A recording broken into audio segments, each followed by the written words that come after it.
So in my mentoring academies, whether I'm mentoring younger ladies or mentoring stay-at-home moms, I typically will have my mentees go through an exercise called time tracking. And what that looks like is that over the course of 3 or 4 days, weekday and weekend inclusive, I'll have them track their time, like to the very minute. How are you spending your time? So you typically almost go about with this book where you're writing what time I'm doing stuff and everything. So at the end of those days, your entire 24-hour day is accounted for. And people are typically shocked at the results because sometimes you're thinking, oh, I don't have time, or this does not take me too much time. But when you're looking at raw data, you're typically very surprised. And I love how it brings this sense of urgency to their everyday. People then realize that time is very finite, time flies, and you are in charge of your time. But I'm not even talking about time today. I just shared that story almost as a vehicle to get us to where we're going to, which is awareness, or better put, self-awareness. So you can describe awareness very loosely as knowledge or perception of something that then enables you to take action in the direction of the results that you want. So let's look at 3 things. For example, you say stuff like, hey, I don't have money to buy this course, so I cannot enroll in this program, or I cannot do this or that, and it's a money thing. So when we bring awareness to the matter, we're saying, okay, how do you really spend your money? Where are my dollars or my naira going to? Scenario 2, I don't even know why I'm gaining weight. I don't know why my stomach is big, and I don't really eat so. And I'm like, okay, let's bring awareness into it. Let us ask you, what exactly are you eating? Are you keeping track of what you're eating? Or scenario 3, where you're like, I don't have time to work out. I'm so slammed, I'm so busy, my schedule is packed out, there's no time. And I'm like, hey, let's look at how you're truly spending your time. You want to do a time track and see exactly where your hours are going to. Listen, most problems are actually not really problems. They're just a lack of awareness. And when you bring awareness to the situation, you then start to see clearly. So the scenario I'm thinking of is someone who goes into a dark room and you have to navigate around that dark room. And every time you go into the dark room, when you come out, you have bumps, you hit your head, you have scratches, maybe your dress is torn, but you have to navigate that dark room. So you can come out of that dark room feeling like, oh, I'm so clumsy. You're not clumsy, you just needed to turn on the light. And when you turn on the light, bam, you realize that, oh wait, this is not in the right place. Oh, this should have been fixed. Oh, I should avoid this, or I should go in this direction. So you see, the problem was not clumsiness, the problem was a lack of awareness or a lack of light. So what this video is going to do is just to help you turn on the light. And I'll give you this very simple 3-step process to bring awareness to everything in your life, but especially your journey and your desire to a healthier lifestyle. Because listen, every kind of behavioral change, every kind of lifestyle change, every kind of, I want to eat healthier, I want to adopt healthier habits, when you bring awareness into it, you realize that you can actually get it done. So hang with me and I will share that 3-step process to bringing awareness to everything that you get to do.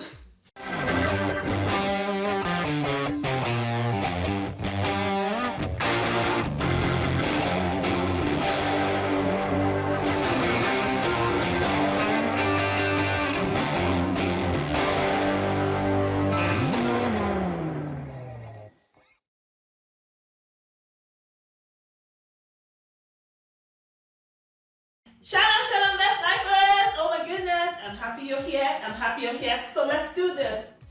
My name is Eziaha Bolaji Oloji and I'm a health coach. These days though, I don't talk so much about diet and what to eat, meal plans, nutrition plans. No.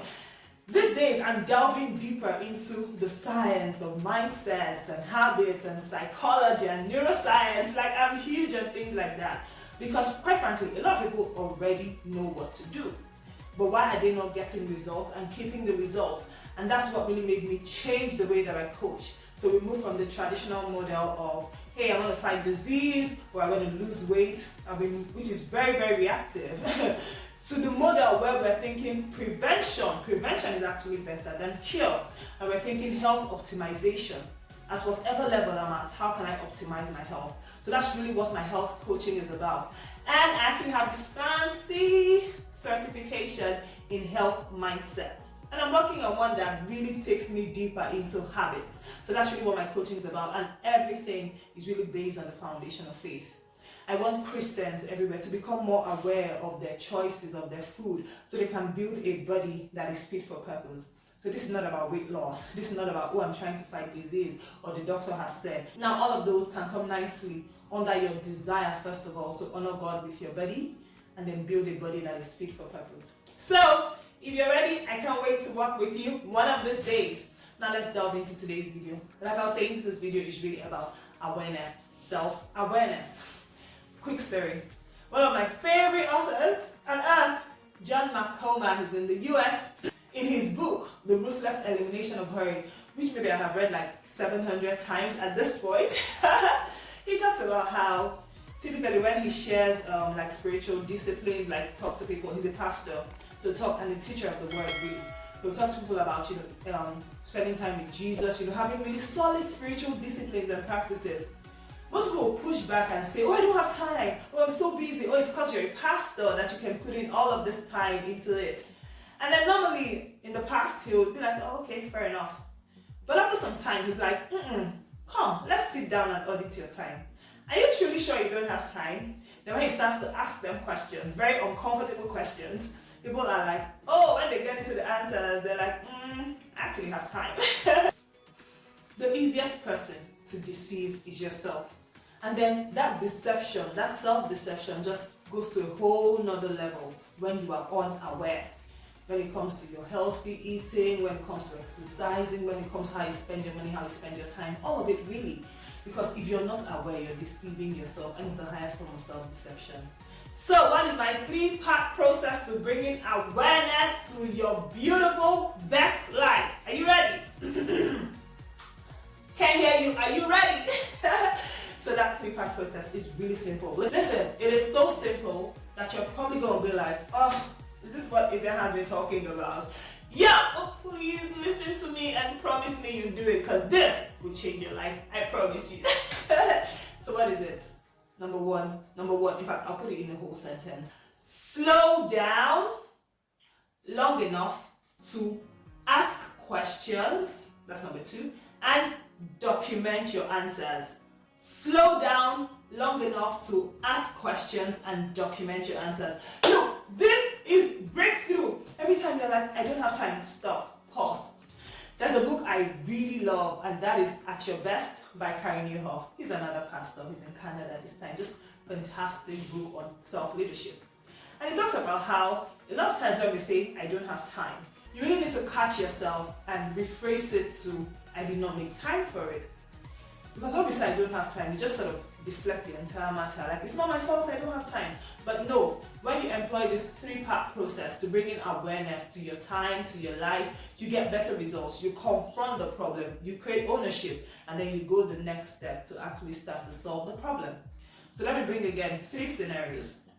Scenario 1, this person says, oh, I don't have money for this course, or I don't have money to attend this program, or I don't have money to invest in this thing that would help me career-wise or self-development, all of those good stuff. I don't have money to do it. And I'm like, okay girl, let's slow down long enough to ask questions and document the answers. So let's audit your finances. How are you really spending your money? And then you check this same person, and then she's done like a 1-year photo shoot for her baby. It has cost her money. She has all the nice wigs, all the nice bags, shoes, but you can invest in your own personal or career development because you're saying you don't have the money. Look, you have to face your problem. You can't just say I don't have time, I don't have money, and then you throw it away. No, sit down, ask yourself real serious questions. Or you can say, I truly don't have the money. I'm a stay-at-home mom. I'm a stay-at-home mom, and I only depend on what my husband gives me, so I cannot really invest in this program or buy this course that would really help me. So there was a season in my life where I had to also depend on my husband, and he made all the money, and then he would give me the money for the home. But we didn't have a lot of money, so I had to be really prudent with our finances. Let me tell you one of the things I did, because this was maybe like 7 years ago. I needed data. I needed to be online, I needed to be studying, I needed to be reading, I needed to be praying, I needed to follow some right people to really help me through that season where I was really in transition and just being a new mom and all of that comes with it. So guess what? I stopped eating chicken. I stopped eating meat, I'll be like, girl, you're on a fast, you're on a Dana fast. So for a long time, I didn't eat chicken because that saved me money. And I remember data was about 7.5 at the time. And I would save, obviously, I'll take away these little things from the domestic expenses. So I could just, save money here, money there, 1,000 here, this, and bam, I was able to invest in data. So don't just say, I don't have the money for it. No, sit down, slow down long enough to ask yourself some real questions and document your answer. Let us see where your money is going to. So, scenario 2, I don't have time to work out. Like, I'm so busy, I work in the morning, come back at night, and all of that stuff. Fine, I'm not going to argue with you, but can we bring some awareness to your time? And let's see, you go to work. Actually, what book is that? Deep Work by Cal Newport. He says how there's this whole experiment thing done by someone who is like, hey, I'm a knowledge worker. You go out and you work, you give most of your time to your employers, but when your auditor is a bit more, you realize that your employer gets maybe 8 hours of your time. The rest of the hours are yours, 16 hours to do whatever with. Now you can say, oh, there's traffic, there's travel time, there's all of that. I understand, but don't say because I work. Sit down, slow down, ask yourself questions. What time do I get to leave for work? Okay, let's back up a bit. What time do I sleep?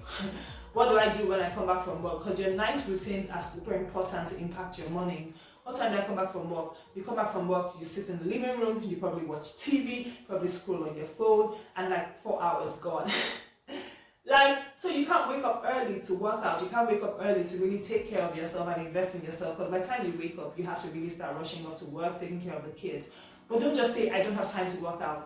I want you to audit, bring awareness to how you're truly spending your time. I love this awareness exercise because I feel like it really brings you face to face with your demons. If you're honest enough to really tell yourself the truth, you look at it like, hey, that's not true. I'm telling a lie. I have time, I have money, I just lack the desire. That's the thing. That's what awareness does for you. You realize that you lack the desire or you lack the discipline. A lot of times it's really the desire. And then look, self-awareness is one thing. You then have to take steps to work on it, because if you're not taking steps, that's a whole other level of self-deception. But that's not even what I'm going to today. All I'm about in this video is bringing awareness to everything. So, scenario 3, which is like the big one. I don't know why I'm gaining weight. I don't eat like that. I don't know, my stomach is big. I hear this one so much, and it's my bread and butter. So I just calm down. I don't say, no, I bring you. I'm like, okay, come. Let us check out what you ate in the last 2 weeks. Like, you have to think, because that's why I said you have to slow down long enough to ask questions and document the answers. Remember, I didn't say answer the questions. You have to document it. So let's see, what have you been eating? And when people tell me what they've been eating, the times they've been eating, the frequency of their food, I'm like, girl, I can see exactly why your stomach is big. We can't just say, I'm not eating. No, bring awareness, bring light to the situation. And the one big awareness tool for me when it comes to food, diets, would be keeping a food log or a food diary. So for me, when it comes to bringing awareness to your food, your meals, your diet, the biggest awareness tool would have to be a food diary, a meal diary, a food log. Whether like me, you prefer to keep, like a hard copy, or you prefer to keep it online, whatever decision that you choose to take, you have to bring awareness to what you're actually eating. I didn't say create a meal plan, buy a meal plan. No, a meal plan is on one level. It tells you what to eat, right? But a meal log, a food diary, is on a whole nother level. Now this one tells you what you have eaten. It shows you with raw data what you have eaten. And I love how keeping a daily food diary brings a lot of mindfulness to your eating. There's something I tell my kids. We say it at home a lot. You're more than an eye, a mouth, and a stomach. I think I got that from John Ortberg, one of his books. yeah. You're more than an eye, a mouth, and a stomach. And a lot of us, quite frankly, when you start to keep that food diary, you realize that you're actually an eye, a mouth, and a stomach, meaning that the moment your eye sees it, it has to go into your mouth and into your stomach, and that's what's causing all the unnecessary weight that you're now trying to get rid of. So don't just say, I don't know what I'm eating, I don't know. No. Write it down. I just love what it does, because at some point, just for self-respect, you're going to be like, I'm not eating that, because I'm going to have to write it down. I typically would say, if you bite it, count it. There's nothing that you're not recording. Everything that goes in your mouth, you have to record it. And this is super huge to bring awareness to your food. Which is what I want to leave you with in today's video. I truly want to encourage you to please start to track your meals. Look, this is not about I want to lose weight. This is not about the doctor has said, this disease is imminent or whatever. This is about you being a child of God. This is about you building a body that is fit for purpose, or like we call it, building your for purpose body. You need it. You can't afford to let sickness and disease stop you from doing what God would have you do on earth. So, especially if you're a child of God, listen, you have a temple, you don't have a trash bin, so you cannot just keep eating anyhow. You can't stop it. Bring awareness to your diet. So, listen, you are in charge of your own life. You are in charge of your own crap, if I can say that. You're really in charge. You are 100% responsible. Nobody else is responsible for your choices, for the consequences. And listen, baby, it is time to turn on the light. It is time to bring awareness to every area of your life, especially that healthy living area that you so desire to get better at. So what are you going to do? You are going to slow down long enough to ask the right questions and document your answers. Turn on the light, baby. Cheers to change. I'll see you in my next video. If this video was super helpful to you, do me a favor, share it, like, comment. If you have a question, please, I'm happy to answer your questions. Otherwise, share it with your people. Honest people that say, I don't have time. Once you hear, I don't have time, or I cannot afford it, just send them this link and be like, come, slow down long enough to ask yourself the right questions and actually answer those questions. Alright, I'll see you in my next video. Until then, I am leaving you with the shalom, shalom, shalom, shalom, shalom of God, which is the perfect peace of God. God bless you.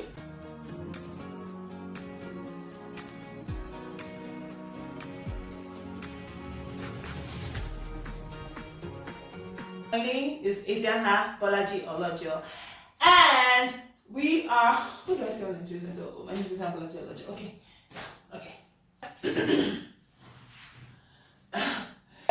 And that's it, really, for me.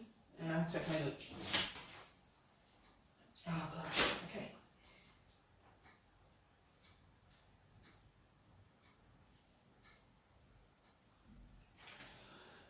Slow down long enough. Oh my gosh, the book I really love by Karen Newhoff. What's this book title again? Okay, let's start again. There's a book I love. Oh gosh. So scenario 2, you're like, I really want to go to, was that the gym? Scenario 2. Okay. A meal plan is on one level. It tells you what. Looks like I've jumped out of the video. Okay.